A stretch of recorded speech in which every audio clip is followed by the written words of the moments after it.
এটা মজার ব্যাপার হলো ছোটোবেলা থেকে আমরা কীভাবে ইংরেজি শিখেছি এটা মনে করে দেখেন তো। A B C D E F G, কীভাবে? A for apple, B for ball, C for cat, D for dog, E for elephant, এইরকমভাবে। কিন্তু এটা কোনো ভালো মেথড না। এই কারণেই আমাদের আজকে এই প্রোনাউন্সিয়েশনের এই অবস্থা। তো আমাদের শেখা উচিত ছিল ফনিক্স ব্যবহার করে। আর আমাদের বাচ্চাদেরকেও কিন্তু এই ফনিক্স ব্যবহার করে মানে ইংলিশ ল্যাঙ্গুয়েজ শেখাতে হবে। তাহলে কিন্তু তাদের রেজাল্ট খারাপ হবে না এবং ইন্টারন্যাশনালি তারা রেকগনাইজড হতে পারবে। ইংরেজিতে একটা এই ফনিক্সের একটা খুব মজার চ্যাপ্টার রয়েছে যেটাকে বলা হয় অ্যাসপিরেটেড সাউন্ড।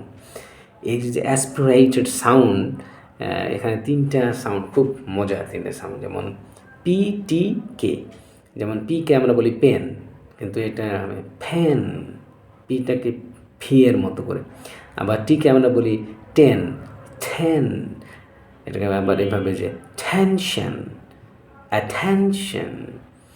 আবার পেন্সিল, কত সুন্দর লাগে এভাবে। আবার কে যদি বলি খাম, যদি বলি কাম, আসো কাম, কত কীরকম লাগে। আর যদি বলি খাম, এইভাবে করে যদি আমরা অ্যাসপিরেটেড সাউন্ড ব্যবহার করে ফনিক্স শিখি এবং এই ফনিক্সের মাধ্যমে যদি আমরা ইংলিশ ল্যাঙ্গুয়েজকে শিখি, তাহলে কিন্তু আসলে খুবই ভালো লাগবে। Thank you very much.